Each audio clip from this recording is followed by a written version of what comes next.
I think it's important before I start that one of the things that has occurred so far from this whole process of creating an album from scratch and sharing it with you all and going through all the steps is how much I had forgotten how much I love creating songs, writing, producing, playing, just the whole process of putting together songs and tracks and albums. I just freaking love it. So I have you all to thank for that.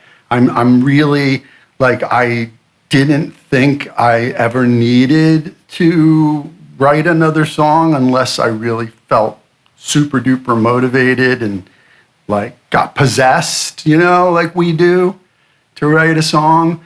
But this whole thing has made me go, oh man, I just love this more than breathing, like really, truly, like it just fills me with so many emotions and so much goodness and worth. Like, yeah, okay, I'm not ashamed to say that my self-worth is tied to my work because I love my work.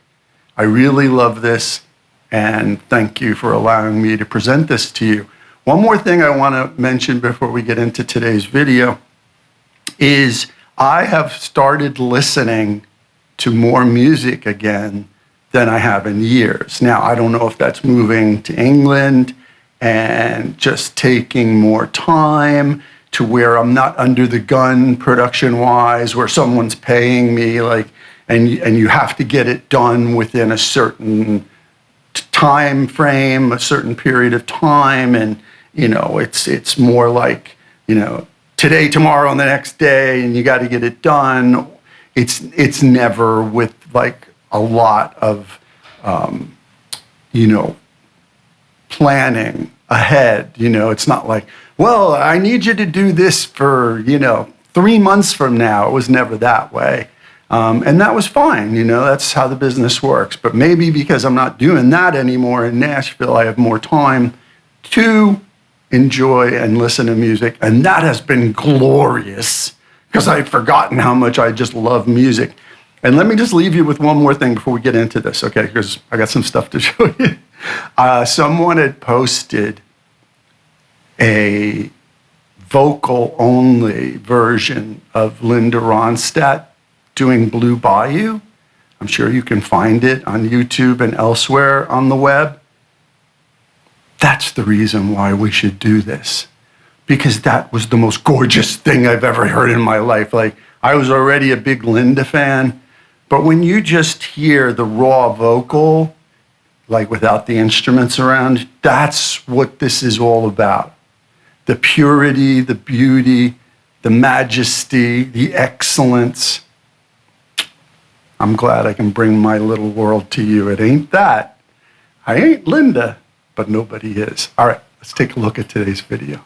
Hey, friends. So I want to get this in while it's still light. It's late in the day here. Well, late. 4 o'clock's late. It'll be dark in a half an hour. We still have some light. And I want to show you a couple of things that I was doing today to add to the new mystery song. I know I'm jumping ahead here because I've already shown you 2 songs that are in progress, but I came up with some cool sounds. And when you find cool things, you throw them down and you do it. You just do it. And I think it'll be a song eventually on this record. And more importantly, I have some lyrics that I've been writing that I think it might fit. So that's really the main thing here, right? So I'm going to get out of the way and then I will zoom in and show you. But the first thing I want to show you is this. So I previously showed you how I ran the stylophone on its own and through another pedal and how cool that was, right?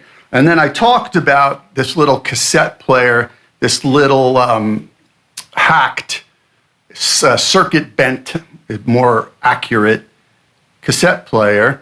Somebody put this thing on it, and what this is a pitch wheel. This is a noise wheel.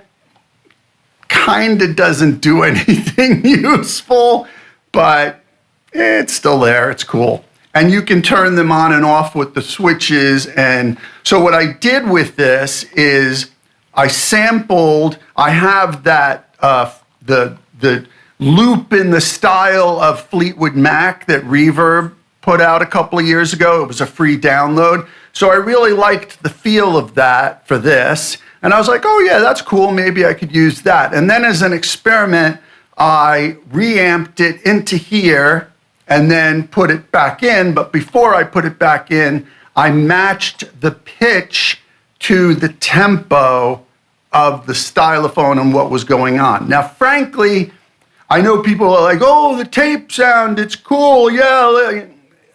Bollocks, as they say here. It just adds noise.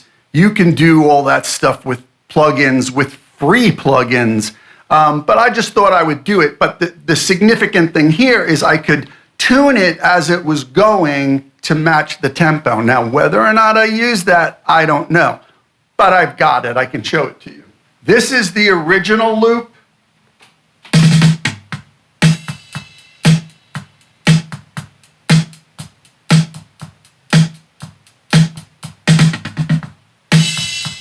Right, it's pretty cool, but here's the loop run through this and pitch that twisted. Here we go.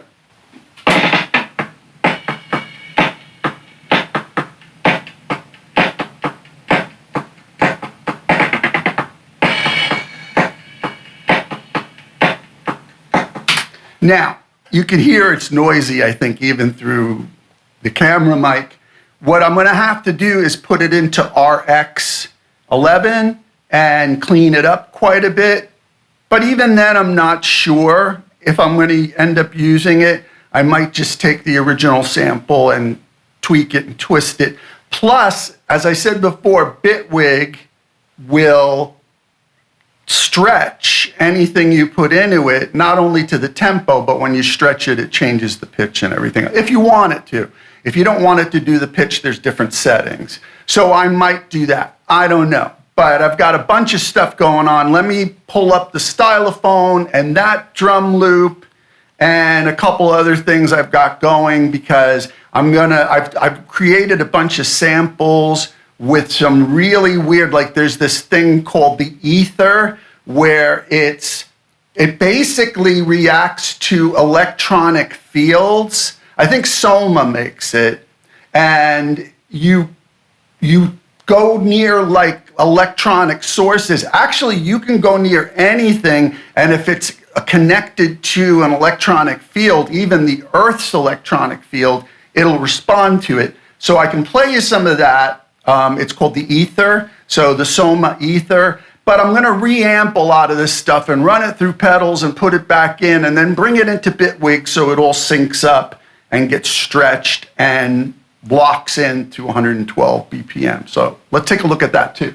So here's the two stylophones, the stylophone with the effects, the stylophone bonatone, and the new tape drum.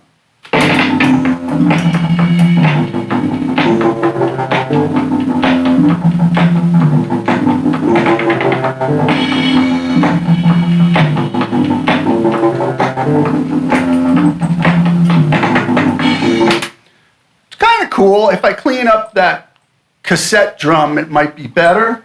But let's now go. This is the Soma ether.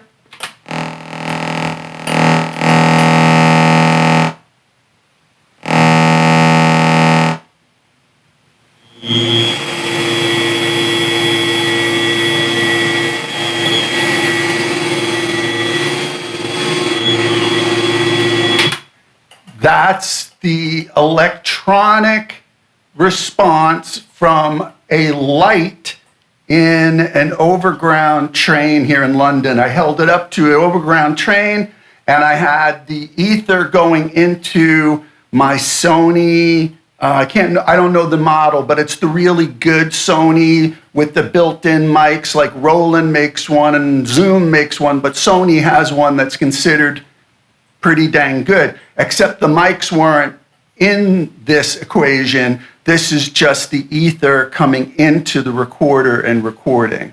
And here's another sample I made. This is a marimba, but it'll sound even cooler reamped.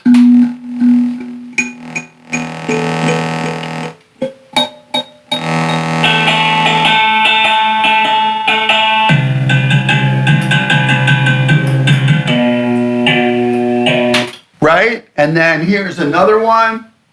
This is like an orchestra sample I made.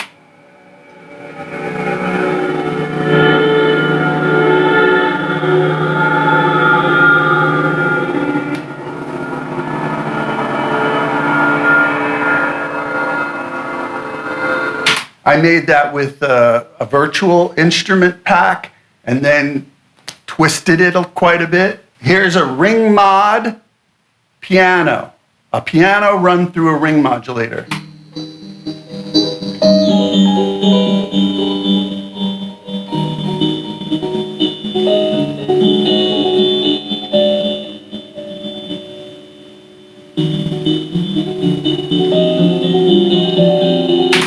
So all these sounds are going to sound pretty crazy when they're reamped, chopped up, twisted, stretched, and synced to the same tempo. One more. I ran a harp guitar through the Box of Uncertainty from Field Tone Effects. I think it's Field Tone, or just maybe it's just Field Tone. But I was able to get one of these. I've been looking for one for a while, and one popped up on Reverb here in England. I was like, whoa. So I ran the harp guitar through this. And the trick to this, pretty much to me, is you have to perform with it. You send something into it, or it has a mic that you can sample with, but it's only 3-second samples. So you have to actually sit with it on your lap and perform with it. So when I'm reamping the harp guitar, and I mean this is like a 21-string harp guitar, once I figured it out, I'm just pressing it every few seconds all the way through the performance, and twisting the knobs in real time on my lap. So this is what that is.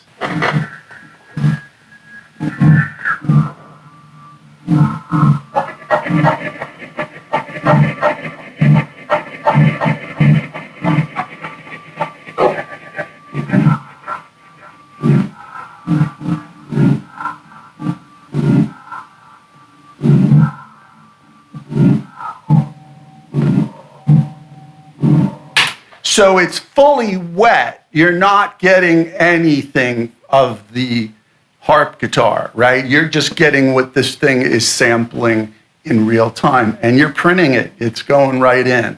And it's a stereo signal, so that's kind of cool too. So that's what Big Ed has been up to on this song, this new unnamed song in 112 beats per minute.